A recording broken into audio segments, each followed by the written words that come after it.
మీ business ఏదైనా మీ ఊర్లో promotion చేయాలంటే అది సుమన్ టీవీతోనే సాధ్యం. ఇప్పుడే సంప్రదించండి. ఏది పడితే అది మాట్లాడుతూ ఉన్నాడు. ప్రెస్ ముందరికి వస్తే సహనాన్ని కోల్పోయి ఎక్కడనో తనకు ప్రమాదం ముంచుకొస్తుంది అనేటువంటి భయం వెంటాడుతున్నట్టుగా 10 ఏళ్ళు 9.5 సంవత్సరాల కాలం ముఖ్యమంత్రిగా పనిచేసినటువంటి తెలంగాణ సాధించినటువంటి కేసీఆర్ గురించి, తెలంగాణను సస్యశ్యామలం చేయటంలో నాటి ఇరిగేషన్ మంత్రిగా అత్యంత నేర్పుతో పనిచేసినటువంటి హరీష్ రావు గురించి అవాకులు చెవాకులు మాట్లాడుతూ ఉన్నాడు. అసలు రేవంత్ రెడ్డి అంటేనే అబద్ధాలకు అంబాసిడర్గా మారిండు. తను ఏమనుకుంటుండంటే, నేను అన్ని అబద్ధాలు చెప్పి ముఖ్యమంత్రి అయినా నాకు ఉండే ఏకైక అర్హత అది ఒక్కటే అని చెప్పి ప్రతి విషయంలో కూడా అబద్ధాలు ఆడే ప్రయత్నం చేస్తుండు. అబద్ధాలకు ఈ తెలంగాణ రాష్ట్రంలో నేనే అంబాసిడర్ని నిరూపించుకోవటానికి విశ్వ ప్రయత్నం చేస్తూ ఉన్నాడు. పొంతన లేని విషయాలు మాట్లాడుతుంటాడు. బోడిగుండుకు మోకాలకు ముడిపెట్టే విధంగా రేవంత్ రెడ్డి మాట్లాడుతూ దానికి తానే సిద్ధహస్తుడుగా నిరూపించుకోవటానికి ప్రయత్నం చేస్తూ ఉన్నాడు. అపెక్స్ కౌన్సిల్ మీటింగ్లో కేసీఆర్ చెప్పినటువంటి మాటల్ని, ఆనాడు జరిగినటువంటి అపెక్స్ కౌన్సిల్ మీటింగ్లో కేసీఆర్ వ్యక్తం చేసినటువంటి అభిప్రాయాలను దురుద్దేశపూర్వకంగా వక్రీకరించేటువంటి ప్రయత్నం చేస్తుండు. దాన్ని తప్పుదో పట్టించేటువంటి ప్రయత్నం చేస్తూ ఉన్నాడు. ఏది చూసినా రాజకీయ లబ్ధి పొందాలనే ఉద్దేశమే తప్ప తెలంగాణ రాష్ట్ర ప్రయోజనాలను కానీ, తెలంగాణ రాష్ట్రానికి సంబంధించినటువంటి నీటిని కాపాడడానికి కానీ ప్రయత్నం చేసేటువంటి సందర్భం లేదు. ఆ తపన కూడా రేవంత్ రెడ్డి గారిలో కనపడడం లేదు. నిజంగా కూడా తెలంగాణ ప్రజల మీద కానీ, తెలంగాణ ప్రాంతం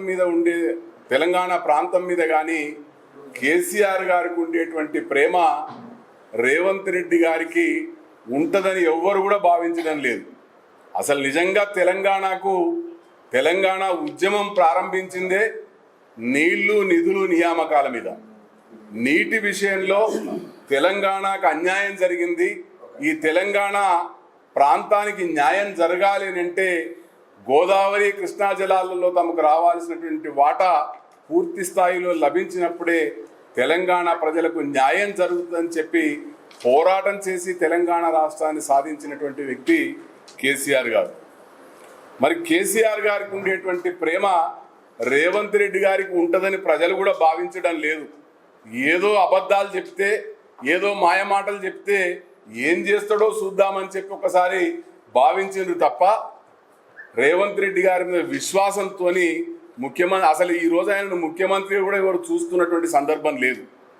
మరి రేవంత్ రెడ్డికి ఎప్పుడు కూడా కమిషన్స్ ఎట్లొస్తాయి, ఎక్కడ కమిషన్స్ రావాలి, ఏ విధంగా దోచుకోవాలని చేసే ప్రయత్నమే తప్ప ప్రజల మనసును దోచుకునేటువంటి ప్రయత్నం రేవంత్ రెడ్డి గారు ఎప్పుడు కూడా చేయలేదు. కేసీఆర్ గారిదేమో ప్రజల మనసు దోచుకునేటువంటి వ్యక్తిత్వం అయితే, రేవంత్ రెడ్డి గారిది కమిషన్లు దోచుకునేటువంటి ప్రయత్నమే చేస్తూ ఉన్నాడు. బనకచెర్ల మీద రేవంత్ రెడ్డి గారు మాట్లాడింది నిజంగా తనకు అవగాహన లేదు, కనీసం బేసిక్స్ కూడా తెలియవు అనేది మరొక్కసారి నిరూపితమైంది. మరి ఈనాడు ప్రజలందరికీ కూడా అర్థమైంది. అసలు నల్లమల అనేది రాయలసీమన తెలంగాణ అని తెలియనటువంటి అజ్ఞాని ఈ తెలంగాణ రాష్ట్రాన్ని పరిపాలిస్తుండని చెప్పి ప్రజలు నవ్వుకుంటున్నారు.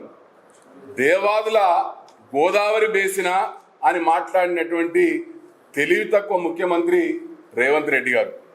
మరి నిజంగా కూడా ఆయన పెట్టినటువంటి ప్రెస్ మీట్లో ఆయన మాట్లాడుతున్నటువంటి సందర్భాన్ని చూస్తే అవగాహన లేనటువంటి చిన్నపిల్లలు కూడా ఈనాడు నవ్వుకునే విధంగా, నవ్వుల పాలయ్యే విధంగా ఈనాడు రేవంత్ రెడ్డి గారు వ్యవహరిస్తూ ఉన్నారు. మా ప్రజల నన్ను తంతరన్న సోయి లేని దిమాక్ లేనోడు, హౌలాగాడు, సన్నాసోడు ఎవడో ప్రజలకు తెలియజెప్పాలని చెప్పి మేము బీఆర్ఎస్ పార్టీ పక్షాన్ని తెలియజేస్తున్నాం. అసలు ముఖ్యమంత్రి గారి వ్యవహారం ఎట్లుందంటే ఊరంతా ఓ ఆపదంటే ఊసుగంలోంది దోమలాపద అన్నట్టున్నది.